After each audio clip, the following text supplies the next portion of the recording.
Well, it used to be left to Glenn McGrath prior to the series to just stoke up the opposition, but Nathan Lyon's taken over the mantle of recent times, in particular leading into this Ashes series. He's looking for a whitewash, Harmy. It's good. He asked for the headline. He got the headline, and I'm sure there's a few, not just in Australia, be some English papers as well, picking up the fact that Nathan Lyon has decided that he's going to turn into Glenn McGrath. Look, if it was in Australia and England had picked this 15-man squad, I don't think I could disagree with them, because I think that would be, England not down to the bare bones, but not having the tools equipped to go to Australia to perform on them wickets. This is different. This is different. This is in England, the way the ball's moving about over here at this minute in time. But hey, you can't not the way Nathan Lyon's thinking. Glenn McGrath thought that way. Glenn McGrath had Shane Warne at the other end, and they were a deadly combination. So I think it's going to be a fascinating series, one that both sides think they can win, and I think they can, and I do believe Australia can win. If they get to the conditions early enough, and they've got a one-up on, I think Australia have got a little bit of a head start, because I think that contest between India over Ireland is going to be a lot stronger, so get acclimatised a little bit quicker than probably they would if they'd gone and played Derbyshire second team or Leicester's third 11. So from that point of view, I don't think Nathan will be proved correct at 5-0, but I do still think Australia have a chance of winning, especially now. There's no Jofra Archer, and if Mark Wood was to fall down in one of the early test matches, if England are behind the series as the series goes on, then I don't think England have got any firepower if Labuschagne and Smith are scoring runs like they can do. It's going to be a tricky work for English selectors to plan out who's going to bowl and play where, especially when they've only got one fast bowler up their sleeve. So I don't think Lyon is going to get his way 5-0, but I'm sure he's confident that his team can win over here. And I don't blame him, because I do still think Australia do have a chance.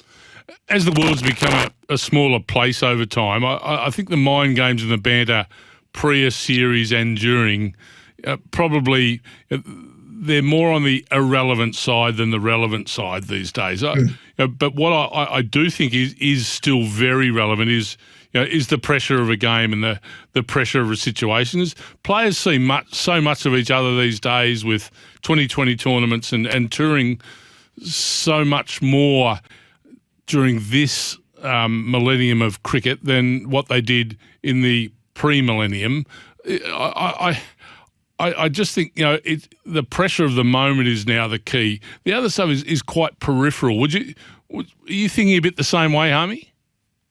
Yeah, I think so. I think social media and the evolution of the way the world's going now, there's not just, you don't wait for like one interview and one comment every sort of single day in a newspaper. Press conferences, you're hanging on every word of what the subject is. One person goes in front of the media and he's the headline for the next day in the newspaper.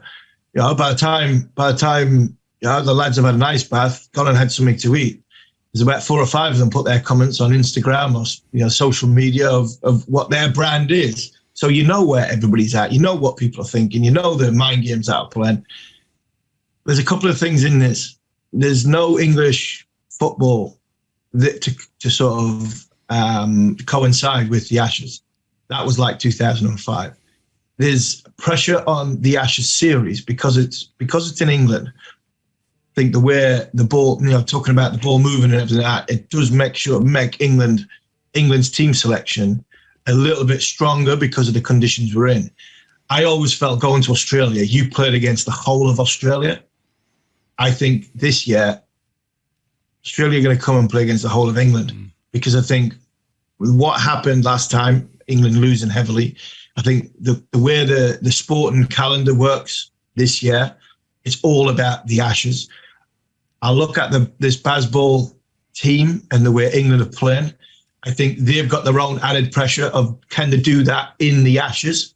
Because it's all well and good doing it in Pakistan, but can you do it under the heat and the pressure of the Ashes? If England can prove that they can do it, then I think all that going into the mix puts a hell of a lot of pressure on Australia.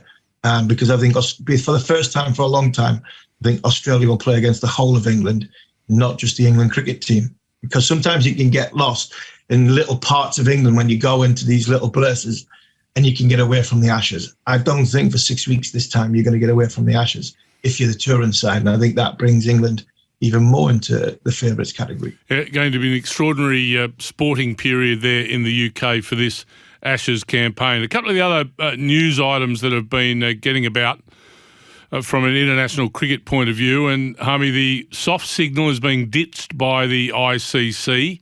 It's been a talking point around, in particular, contentious catches. The right decision that if it's referred upstairs makes the final decision, not the umpire out in the middle? It's crazy, isn't it? It's madness. I look at that soft signal and just shake my head and go, well, I don't know what's going on down here, so I'll give you a guess up there. And then it's just literally it was madness. I couldn't believe when they brought that in. Is it trying to make the crowd in on the decision? It's like I'm guessing down here because I'm not so sure. So you have a guess up there and see if you can somehow make sure that the right decision's made. And more often than not, it's not. So yes, give the man in the sky every picture he can and make him make the right decision. So hopefully we'll get that, because the soft signal for me was not fit for purpose, because you're just guessing on the field because you don't know. You make the wrong call, then he's got to prove it's the right call. It's just such a grey area, and it wasn't fit for purpose, I don't think. Keen for your international opinion, Mr. Harmison. There's been a debate or discussion here over the last week in Australia. At Cricket Australia, they're not guaranteeing the Boxing Day test to be in Melbourne or the New Year's test to be in Sydney. You've played in both. You've played in all the grounds around Australia. It'd be absolutely un-Australian, as far as I'm concerned, if either test was moved. What are your thoughts as a former player who's been out here and experienced the atmosphere of both those test matches at both those grounds? Yeah, it'd be like taking an Ashes test away from Lord's, wouldn't it? No, for me, I can't believe they're going to take Boxing Day away from Melbourne. That is, you get picked in an overseas Ashes tour. There's only two places you want to play. We don't want to play in Brisbane. I didn't want to play in Brisbane, especially last time I was there. And then they say the Sydney, the Adelaide and Melbourne, the Adelaide and Perth ones. Yeah, they're just a warm up to the main event. More often than not, we go to Melbourne and Sydney when we've already lost the Ashes. So it's always a party carnival. Can you possibly think about taking 100,000 people away from Boxing Day? From the outside, I just think that would be madness. And it's not just a test match in Sydney. It's everything that goes with New Year. New Year's Eve on the harbour. More often than not, families are with you. For me, that's one of the greatest experiences of an overseas Ashes trip, that your family comes and has Christmas Day with you in Melbourne, see you play in front of 100,000 people on Boxing Day. You go on the harbour, whether you walk down the side in the afternoon and see all the people camping out waiting for, the bridge to light up, or you have being fortunate twice now being on the water when the fireworks are going off, and then you play in that iconic ground. Steve Waugh's 100. I was on the field when Steve Waugh got that 100 in 2003. Could you think that New Year's Test match we played anywhere other than Melbourne and Sydney? So for me, yes, you can England changed the grounds around, because we were having the first test at Lord's, and Ben McCrae really enjoyed bowling at Lord's in 1997, 2001 and 2003. Even in 2005, he enjoyed bowling at Lord's. So we moved. So we were stronger at Edgbaston for the first test match, and then we go to Lord's. If you want to do that with the first three, for me, fine. But I'd urge, as an overseas player who loves playing in Melbourne and Sydney, that they stay where they are, because they are not iconic grounds. They're iconic. It's an iconic fortnight for overseas players touring Australia. Yeah, no, it certainly is. And I do think, I think it's just a little bit of shenanigans going on at the moment, the Cricket Australia, just to make sure that the MCG and the SCG hold their line and make sure that they keep striving to make their pitches even better and the facilities even better going forward with those two massive days.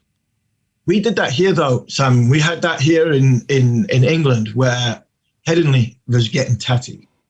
Old Trafford was getting run down. Edgbaston wasn't the greatest ground. 2005, Edgbaston wasn't the greatest ground in the world. And all of a sudden, you had the Ageas Bowl coming on the scene.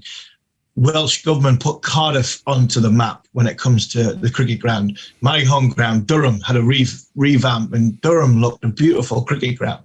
So all of a sudden, there is just a little shot across the bow and say, look, get your house in order, or we'll take the test matches off you. It's different in Australia because it's Boxing Day and New Year's is iconic weeks of the year that the cricket is played on. But Headingley now looks a fantastic cricket ground. Old Trafford is magnificent. I was there yesterday. And Edgbaston, for me, is one of the best cricket grounds in England with that new stand and the viewing area. So it can work in your favour if you do pick somebody up the backside. But to take it away from Melbourne and Sydney over Christmas and New Year, I think that would be a bit tough. Yeah, I think it'll be tough, all right. I think there'd be protests held in Melbourne and Sydney like we've never seen before by the sporting fans, because they are iconic to both those grounds, and I think they will stay exactly where they have been for a long, long time. The New Year's Test in Sydney and the Boxing Day Test in Melbourne.